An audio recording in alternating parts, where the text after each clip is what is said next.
Welcome to episode 182 of the Startup Show. Today we are talking to the CEO and co-founder of Leva, Cosimo. We're talking about the academic intersection of the ETH and the University of St. Gallen and how Cosimo experienced it. We're talking about Leva and how they're going to revolutionize the fundraising industry. And last but not least, we get some insights into the entrepreneurial mindset of Cosimo, how he gives us advice on how to live a balanced life. Make sure you stay tuned for the entire video.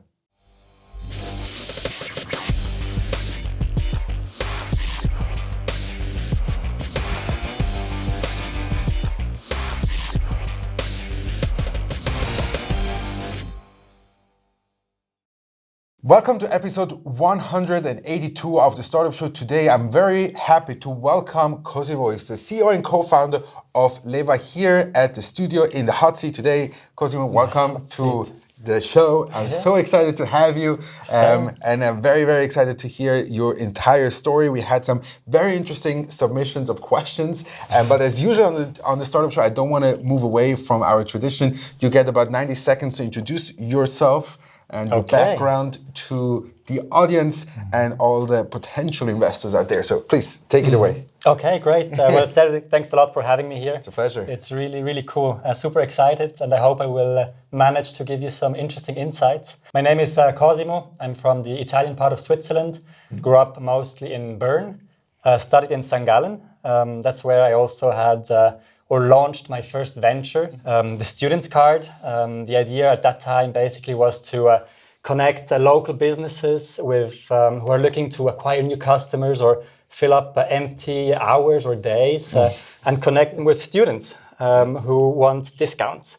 And the cool thing about students, they are super flexible and they mostly consume in groups. So it was a great match. And we launched with amazing partners. We had IKEA, local stores, restaurants, bars, and so on. Like we kind of covered everything. We managed this for a couple of years.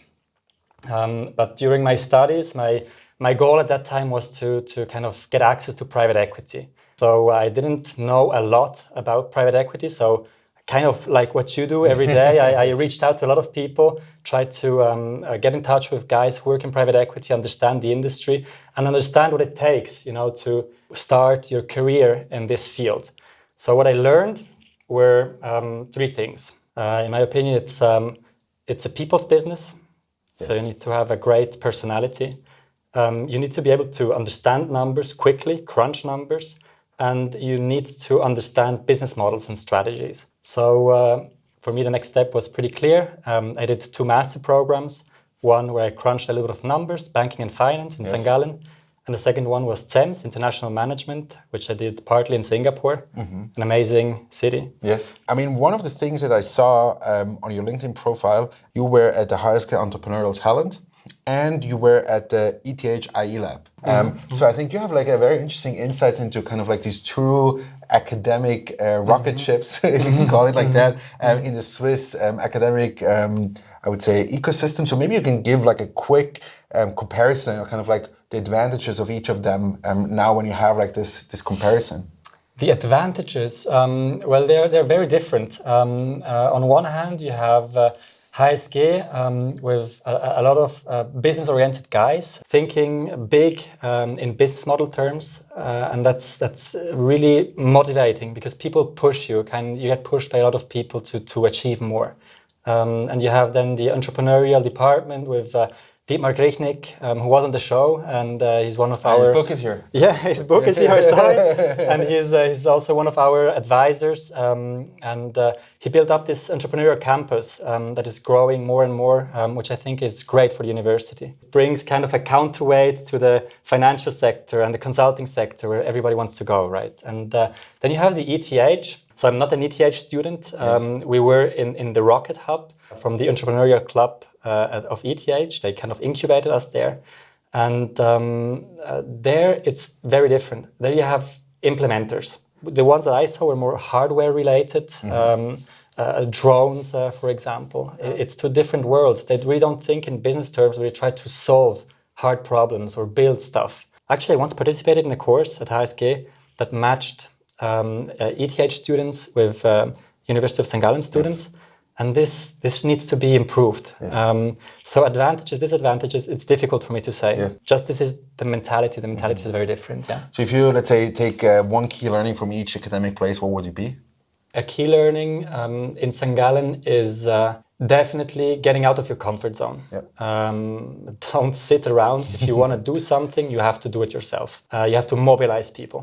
And that's one of the key learnings from the entrepreneurial environment. And at ETH, it's solving a problem. What is the problem that you have in the market? And solve it. Solve the problem. One of the questions that came in a few times, I mean, like you definitely had the chance to also be employed and like kind of have a career in corporate. How come you chose to do your own thing? What was this? Why I mean, not? you were a partners group. Yeah, You were a partners group. So like you had this chance to stay in private equity, but nevertheless you decided to embark on an entrepreneurial journey. What was this spark? Or like why did you do this? I love it.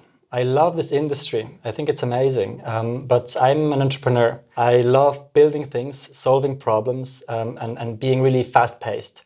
So while being there and interacting with a lot of colleagues from all over the place, you see that this industry is super sexy, attracts a lot of money, it grows really fast, but it is extremely inefficient. There are a lot of manual processes over and over again. Fundraising, so this industry is all about fundraising and deploying money, generating value. But fundraising is super painful. It's really difficult. It takes a lot of time. It drains valuable resources from your team. Okay. So this is something where we decided with Leva, let's go into the fundraising business. Let's try to improve the fundraising experience. Let's try to make it more efficient. Let's try to make the interaction, management with investors more efficient, easier. That's why, I mean, you asked me why did I want to go into entrepreneurship? It was never a question why. Yes. It was always clear for me. I will do something by myself one day. Okay. Just need to find great people around you who believe in the same thing. Yes. And then you go. I mean, like you gave it away a little bit already what Leva is doing, but give me from scratch a pitch about like what you guys do, where you see kind of like your company. Leva is all about fundraising. We make fundraising easy and efficient. We help whoever is in the fundraising business to have a great experience themselves and to give their investors a very easy access to private market products. So that's where we are in. And our vision is making private markets accessible. That's really a vision that we have, giving access to this inefficient and amazing asset class. To achieve this, we need to do a lot of little small steps. The first one that we did is it's early stage fundraising. So we have multiple products. One of them, for example, is instant fundraising, which we're launching right now for startups that are out there looking for funds. They do it often for the first time. There's no clear process. We help them structure their fundraising. Another product is investor pooling. So as a startup, you want to have a lean cap table. You will see later on that larger investors don't want to have a messy cap table. So we help them to pool their investors in a compliant way. Mm-hmm. Another one is syndicating deals. So this is more for the venture capitalists and the private equity firms who syndicate. So syndication means you have a deal and you invite friends to co-invest alongside you. And we made this process like super lean and efficient. I think when we first time met in person, we discussed the regulator, because I mean, like, you can very easily switch into managing money, which would make the whole thing a lot more complicated. Now you were able to get a no action letter from the FINMA. Tell me quickly, like, how you even noticed that this might be an issue that you have to solve, and then this process together with the FINMA to actually get this letter that gives you kind of like the freeway, or like to do what you're trying to execute on. The process was during a few months, I interacted with a lot of people from the industry who made it clear to me that in this field, you'd better interact with the regulators as well. So there we realized, okay, if we want to improve one of the processes within fundraising, the money flows is kind of central. You touch money. Yeah. So this needs to be absolutely compliant. There's no way around it. And the process with FINMA basically is we collaborated with a law firm, and we described them our business model, how we imagine it, how we implement it, and we described it. We handed in this letter to FINMA. And a couple of months later, we got a reply. It's saying the way we describe it is not subject to regulation. And this is huge. This is really cool because we can sell a product which is compliant to whoever interacts with us. All the processes are super compliant. And that was one of the questions early stage when we interacted with potential customers, and we were like, yeah, look here, this is what we do. We show them everything. This is how we are not subject and you are not subject to licensing if we maintain these described steps. If you change one thing, then the letter is not valid anymore. Yeah. Now tell me, like you said, like you have certain products on the market, and tell me quickly about like how you charge business model wise. What is your plan there? We are B2B SaaS solution. Basically, we have an upfront fee that our customers pay to get access to the entire infrastructure, and then we have a transaction-based model. What we love is we want to earn if you succeed. If our product is good and you succeed, we want to participate in this success. And if not, then there are no costs. And now when you look into the future, I mean, we discussed a little bit the roadmap, and you have already a couple of products on the market. What are, let's say, in the next 12 to 15 months that you would say is kind of like your roadmap? So our roadmap is integrating more and more products within the fundraising industry and to be able to cover different needs of customers.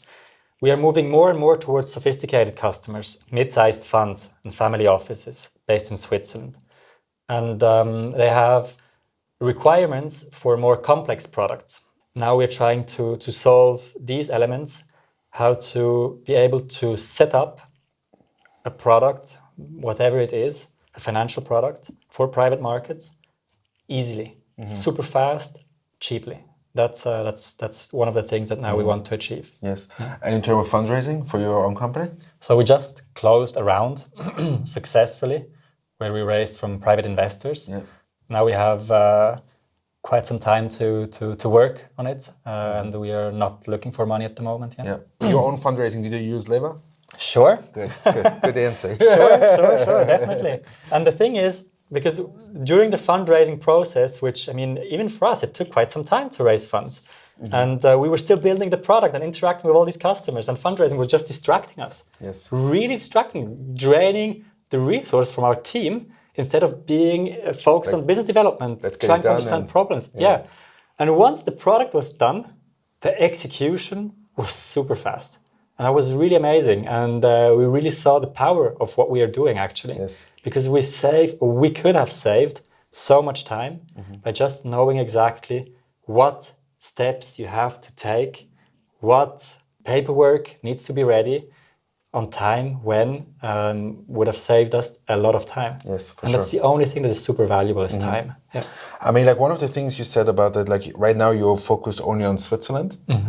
How is that going to be in terms of scaling your company? I mean, from an investor perspective, you would always want to see a potential in like how you can like do this globally. I think the regulation is probably, I don't want to say it's a red flag, but it's something that like needs to be addressed. So how would you say like this affects your, let's say, overall fundraising when you can say like, okay, like for now you're only focused on Switzerland? So Switzerland clearly in our roadmap is POC, proof of concept. We know people here, we can get them on board, we can interact, we can learn from errors. Once this is done and we are there, we will start expanding to other countries. Could it be that like your big vision is that like if I want to raise funds for, let's say, my own VC or like as a startup also, I can just, you know, go onto your platform and then like pull together investors from around the world, they go into your platform and then give the money? Or is it more like if I do this, then I have to have Switzerland investors, US investors, Singapore investors in different kind of like deals? You're asking me really challenging questions and disclaimers, please. Yeah, no, it's for sure. I mean, I'm no lawyer. Yeah. I'm a visionary guy. Yeah. But clearly the goal is that one day you have your fund and you have investors, you have this great brand and you have investors from all over the world that know you, and they can come to the platform, they see your products, and they can just subscribe. That's the ideal world. Yes. In the real world, you have to work your fucking ass off to convince these people that Cedric, you're the best guy in the industry. Yes. And so once you convince them, you don't have to bother with closing and all the paperwork, and because we are there for you. Yes. We have this amazing infrastructure that will take care of all the administration that you don't want to do. Right. So that's where we come in. Right. I want to now switch the conversation a little bit towards the industry of fundraising. So maybe first elaborate quickly. I mean, we discussed venture capital funds, but maybe you can say quickly, what is the status quo? How does it work today when someone is going out to raise funds? I mean, you and I, we probably know the answer, but like maybe you can just elaborate for everybody out there. What does it mean if someone is raising a 1 million, let's say a 1 million round, or a 50 million fund, or even let's say visionary fund, SoftBank style, when you're going into the billions? It really depends on what you're raising. Yeah. They are very different products, but the process is always the same. You describe what you want to do, and you pick up the phone and talk to investors and try to convince them. It's basically it. Sales. Yeah. Sales. It's selling. And then, what is it? What is it necessary in terms of paperwork? There's tons of paperwork. I mean, from the terms, investment agreement. If you're raising funds for an equity round, you have the shareholder agreements, the subscription forms. In Switzerland, you have the Statuten. You have to go and notarize the capital increase. So there's a lot of paperwork. When you look at, let's say, the people you speak to in the industry, and I'm a little bit scared of the answer, but like, do you feel people are open-minded to use Leva, or like, does it still need a lot of convincing? Think of, let's say, buzzwords such as digital transformation, digitally, no, we can't do this over a platform, we need our lawyers or in-house. And when you speak to these potential clients, are they open in the industry, or they say like, no, like we don't need that? Yeah, it really depends to whom we speak. I kind of see a transition. There are a lot of young people. Let's look at family offices. You have like this third generation that is on Instagram nonstop, and they are super open-minded to technology. And with them, they understand exactly what we do. And someone that is more senior, then he has his processes, which he has been doing for the past 40 years, that work. And he is super successful. So he doesn't see an immediate need for it. But overall, the people we talk to, what I see is they have always the same questions. And they are open-minded. They see that this technology is not here to steal a piece of their cake, but to make their lives easier, to give their investors a better investment experience, a better interaction with their fund. So that's what they love. We focus on user experience and creating value for everybody involved. And the great thing is that we try to help the fund managers or the startup to really reduce time spent on admin. It's fascinating because, again, like I see so many times people talking about digital and stuff like this, but like actually doing it is always a different ballgame. So I'm excited to see how this is going to play out for you. Now let's talk a little bit about the ecosystem here in Switzerland. I mean, we discussed in the beginning about ETH and the University of St. Gallen. Maybe you can say in overall, I know you pitched at SICTIC at some point. How is the ecosystem for you?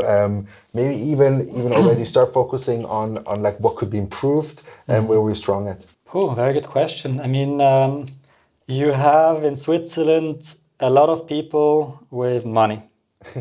So that's one thing. So the ecosystem is actually really good if you need money. In an early stage in Switzerland, you find people that will give you money. Now, in terms of support, we worked very closely with our own ecosystem that we have. Yeah. So there, the doors were always open. We were always able to interact with people, get support where we needed it. And we pitched at different events. Sure, we were raising funds. You need to sell what you do. For sure. So we met really smart people that we got a lot of feedback on the product all the time. That in general, the ecosystem is really good. You can always complain that it can be better. Things. Yeah, for sure. Just look across the border. Yeah. And you see that Switzerland has a lot to offer. Now, if you ask me in terms of mentality, I mean, Switzerland, the funny thing is it's an entrepreneurial country. You have so many entrepreneurs that build great businesses. In Switzerland, you have very high living standards. So an opportunity cost to launch your business and go full steam into it, give up everything, is pretty high.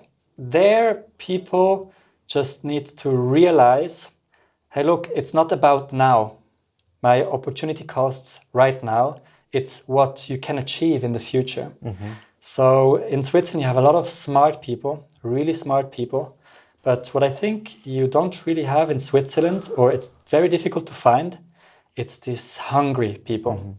People that are willing to give up everything and to work full-time, 280% on one project, trying to solve one problem, create value with all the hassle. It's difficult. Mm-hmm. It's really difficult. It's not easy to build something. And that's missing a little bit. And that's what I loved about Singapore. There you are in the heart of the most dynamic center of the world, Southeast Asia. People come from all over Asia. There is not a lot of space. The bread is really small, and people try to do everything mm-hmm. to achieve something better in the future. Yes. And that's what I strive for and live for. Mm-hmm. It's not the now. I mean, now it's sacrifice. Sure, it sucks if your friends go out to this great restaurant and you have to tell them, hey, I will join you afterwards for a beer at the lake that I buy at Coop, right? Yes. That's a decision that you take. And we are on the right path. Mm-hmm. We want to build something amazing. Yes. Yes. And we want to improve an industry that is screaming for efficiency. Sure. And sure. So sorry, long answer to it's a perfect. really simple question. Yeah.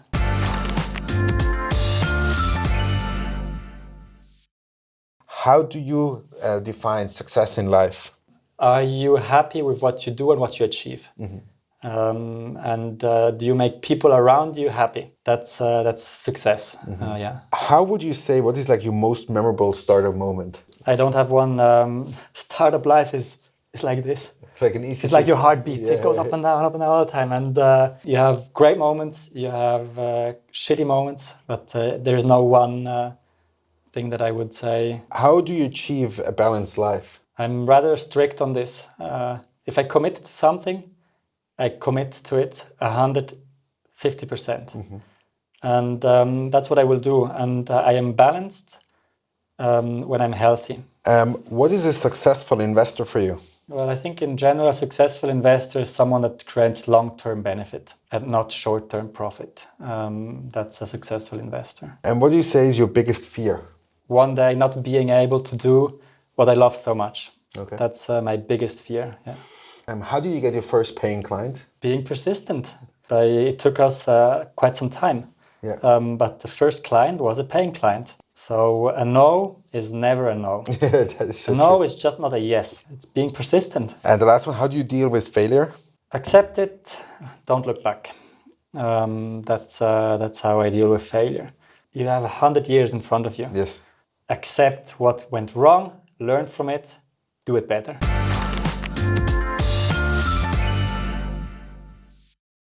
So there are two things.